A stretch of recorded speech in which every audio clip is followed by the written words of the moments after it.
The views expressed on the following program do not necessarily represent those of this station or its management.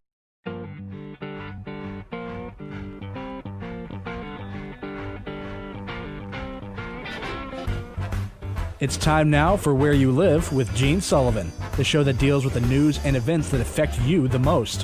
Whether you rent or own, live in an HOA, single-family home, or an apartment building, Gene will tackle the issues right where you live. So, from the True North Painting Studios, here is the original man of steel, Resolve himself, who stands for truth, justice, and the association way. Here's Gene Sullivan. Good morning. Welcome to Where You Live. I'm Gene Sullivan, and I'm broadcasting from the True North Painting Studios. When you're looking for the right painting contractor, what do you look for? Isn't it someone who will respect you, your time, your property, and your budget? That's what you can expect from True North Painting. Find out more about this exceptional company by going online at truenorthpainting.com. That's trunorthpainting.com, or give them a call at 952-831-1433. I'm also brought to you by Extreme Exteriors and American Family Insurance, the Kim Bennett Agency. And of course, I am, as always, I have by my side the faithful and trusted board op, Christopher Wyatt Earp Huberty. Christopher, how are you doing? Good. It's been a while. Yeah, it has. Now, did you and your lovely bride make it out to the state fair at all? We did, the second Saturday. The second Saturday. Mm-hmm. Okay. And did you sample a lot of what they had to offer? I did. Let's see, mini cinnamon rolls, a gizmo, bacon wrapped corn dog, deep fried banana split, potato wedge things. Everybody can always list everything that they did at the state fair by what they ate. Basically. I think, yeah. There's one couple that always seems to be in the newspaper. They make it sometime during the state fair. They're skinny as a rail, both the husband and wife, but they make it a point every year to go out, and they are there from sunup till sundown. Wow. And and they see who can eat the most food. And they weigh themselves beforehand, and then they weigh themselves when they get home. An interesting little competition. I don't know that I would want to do that myself. But hey, even though the state fair is over and Labor Day weekend is over, I'm not ready to give up on summer yet. We've got a few more weeks, and I'm looking forward to what looks like it's going to be a wonderful weekend here in the Twin Cities right now. And we hope that you're enjoying your weekend. Thanks for taking some time to be with us on the show today. Well, let's begin without further ado with our first segment, Property Management in the News. Property Management in the News is brought to you by Home Furniture and Abbey Floor Coverings. Their showrooms are staffed with professionals who will help you choose what you need to fit both your lifestyle and budget. Whatever you need, chances are they'll have what you're looking for. Now, if you wish to avail yourself of special pricing you won't find anywhere else, all Where You Live listeners can call Customer Service Coordinator Lori Matson at 952-224-2663. That number again, 952-224-2663. Now, for this first segment, instead of going into a news story, what I wanted to do, because we've had a lot of folks who have called in and left messages throughout the time of the state fair, and we haven't been able to get to all of those questions. We're going to try and run through those in the next couple of weeks. And so this first segment here, we're going to have a question that was called in by a listener.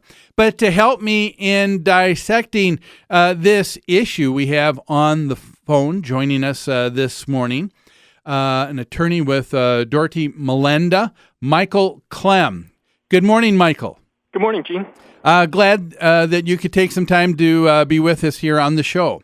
Thanks. Glad to join you. Now, did I get that right? It's Doherty Melenda. Is that you have a lot of other names here listed with the law firm, but usually you go by the short version. The short version, and that's okay. Okay.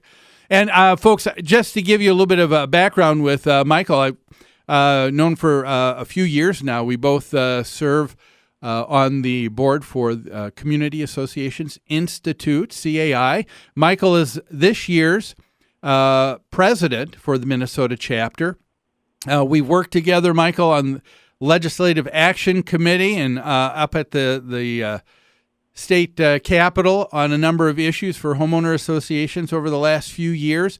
And you're also a member with another committee too, with MKIWA. Is that correct? Right. It's the MKIWA committee, or the Minnesota Common Interest Ownership Act committee, of the real property section of the State Bar Association.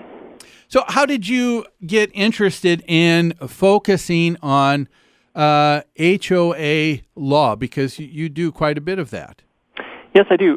Early in my career, I had the opportunity to represent a well-known developer on a high-end master plan community, including a golf course, PGA golf course, and then a number of residential developments under a master association, and found that very interesting. So I've focused quite a bit of my career in this area.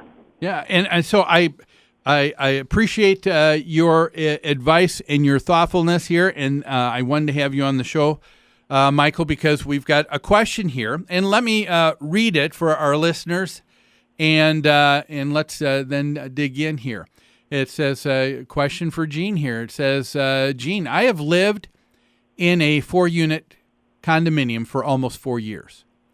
In that length of time, we have never had a condo meeting, nor have we received any financial statements. I've been fine with that until recently.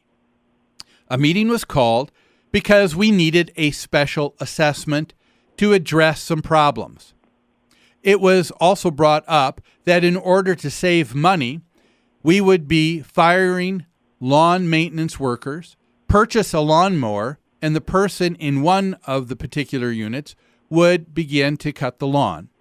With that in mind, the people living in the other units would now be responsible for cleaning the hallways or common areas. I objected to this.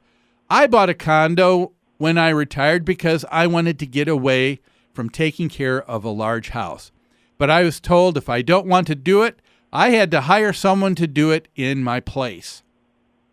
After that, I asked to look at the financial statements from the time I bought the condo to the present. And I became very irate. The board president became very irate. He said, get a lawyer. And he said that he would give all the information to my lawyer, but not to me, and that I was not to contact him except in writing. I know he is, by law, supposed to give me the financial statements. But my question is, can the association force me to do the cleaning of the common areas or pay someone out of my pocket to do this? I suggested raising the condo fees, but they don't want to do that. Michael, what do you think? Well, Gene, first I have to give my standard disclaimer that each association is different, so my comments can't be legal advice on any particular matter without seeing what their specific documents are. But it's important to understand the legal framework for condominiums includes statutes, particularly the Minnesota Common Interest Ownership Act, and then their governing documents, especially the declaration and bylaws, and then other documents like the Articles of Incorporation and the rules and regulations. And if there is a conflict among those things, MKIWA, the Minnesota Common Interest Ownership Act, has the highest authority typically, and then the declaration would control over anything in the other documents. So the situation here will really be governed primarily by the declaration and possibly by the bylaws. Yes. In this particular case, I can. There are a lot of things we don't know. Of course, we just have this snippet here. But one of the things that I think we could probably draw or assume as to the conclusion here is that this is probably a case of a property that was not too long ago converted into a condominium association from probably being a rental property. We saw that a lot in when the condo craze took place back in 2003, 2004, and Yes. everybody wanted to be a developer, right? Everybody wanted to be able to do something, and the condominium associations that were developed that were very small in nature, the 2, 3, 4 units, they carry with it a different dynamic than a regular homeowner association. Don't you agree? That's true. It's almost like having college roommates. They don't live quite so closely, but it's a very small group. And typically the people in those situations don't expect to have the type of corporate formalities that they would in a larger association. But the fact is that framework is still there, so they really need to follow it.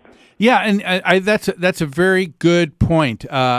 People become less formal than they probably need to be because we're still talking about a corporation.